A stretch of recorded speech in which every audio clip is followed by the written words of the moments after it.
Biosfera de volta pela sustentabilidade do planeta. E a gente quer saber, todo mundo tem um pouco de índio?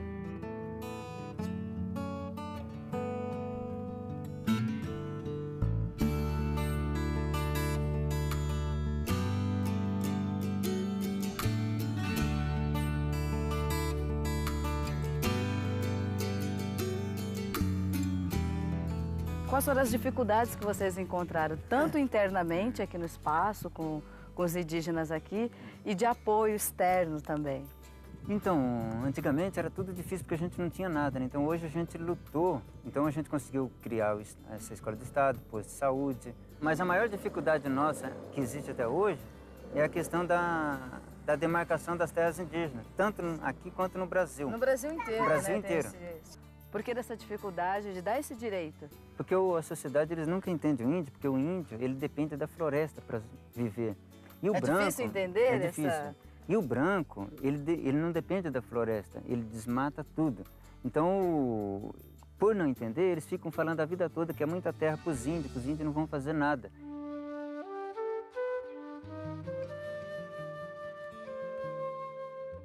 O que mais importante para nós é a criança nossa vir toda noite para a casa de reza, escutar a história, seguir os costumes.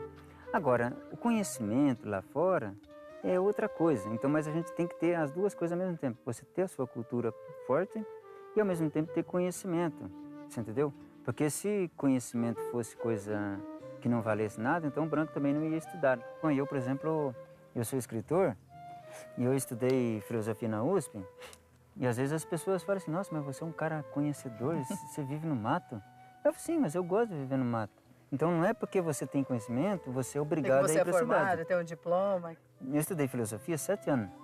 Então o conhecimento que eu aprendi lá fora foi bom, porque hoje quando eu vou conversar com as pessoas, para se defender, né? Eu converso de alto nível, de pressupostos analíticos a conceitos ontológicos. O jovem Guarani hoje, ele se interessa pelos costumes, pela cultura?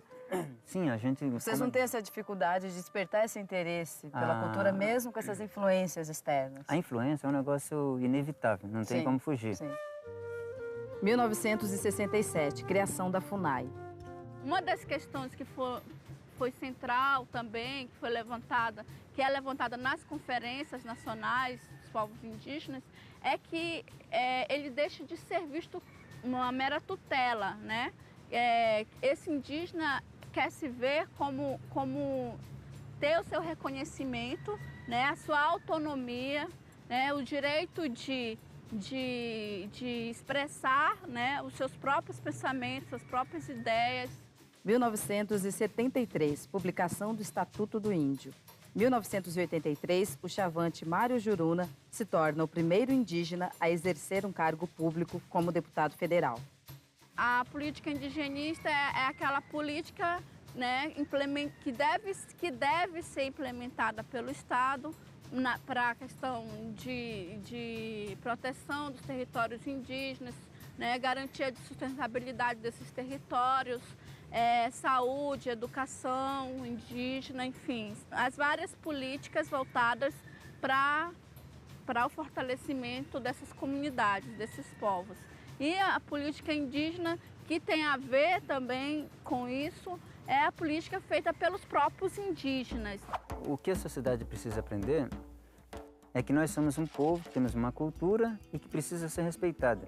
Se a pessoa entender que cada povo tem o direito de seguir seus costumes, sua religião, sua língua, aí você vai entender que a gente não precisa de outra religião, nem pensamentos ocidentais trazendo dentro da aldeia. E o branco tem que entender também que muitas coisas que ele vive lá fora são tudo costume nosso, só que eles acham engraçado. Então, o branco, na língua portuguesa verdadeira, o branco roubou muita coisa nossa e ficou para ele. E daí não é contada a história. Por isso que é importante o índio escrever história para mostrar. Então, no Rio Grande do Sul, os gaúchos ficaram famosos com chimarrão e o churrasco. Isso aí é a cultura do Guarani, que eles se adaptaram. Quando os portugueses vieram aqui em 1500, eles não trouxeram marmitex. Eles tiveram que se adaptar à comida do índio. Sim. Então, os nomes de árvores, rios, cidades no Brasil, muitos nomes são indígenas. Por quê? E o povo não sabe. você entendeu? Você vai comer farinha de mandioca, não veio da Europa. Indígena. Farinha de milho não veio da Europa. A rede. Açaí não veio da Europa. A rede, o nordestino ganhou a fama, mas é do índio. Você vai na Bahia, você vê a tapioca lá, pensa que é os baianos que inventou. Não, a tapioca existe em todas as aldeias indígenas.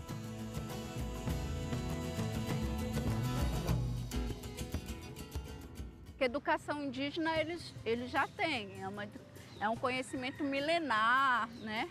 Que não é a escola que vai dar. Mas a educação escolar indígena dentro dos territórios ela é importante justamente para fazer essa valorização do conhecimento indígena dentro da escola, né? E também a decisão de como é que eles vão dialogar com os conhecimentos não indígenas, o que é importante para eles, o que não é importante.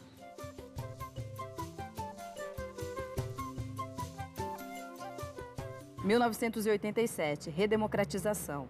2005, homologação da Raposa Serra do Sol. 2006, Conferência Nacional dos Povos Indígenas.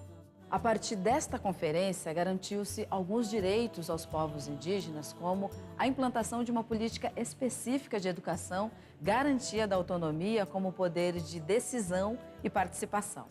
Todos esses mais de 500 anos, né, de colonização com nomes diferentes, né, os povos indígenas eles permanecem resistindo, né?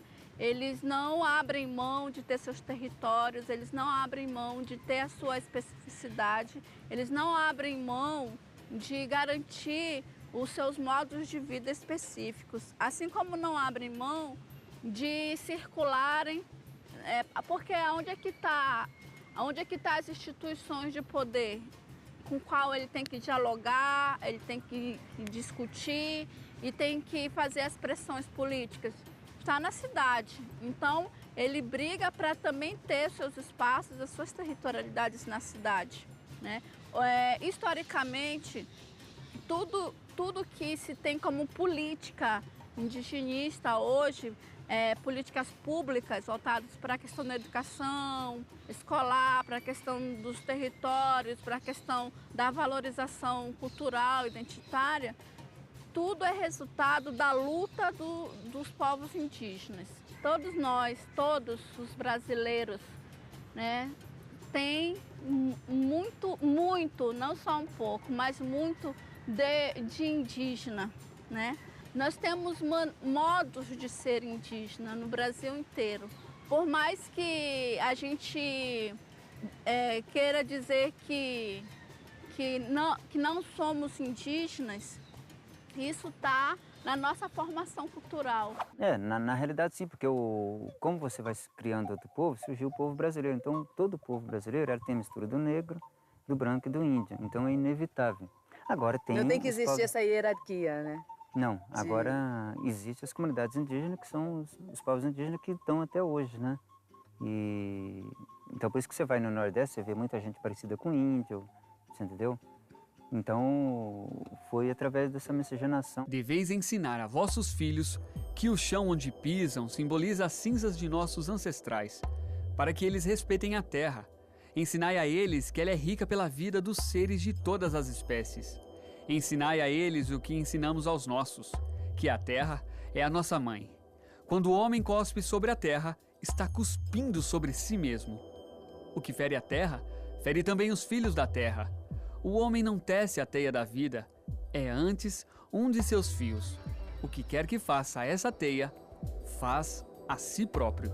Egoísmo, individualismo, quando pensamos e agimos assim, tiramos o direito que o outro tem de ter acesso aos recursos que nos foram dados por Deus. A população indígena do nosso país, com ou sem o nosso apoio, vai continuar lutando. Melhor seria se nos comprometêssemos com essa luta também.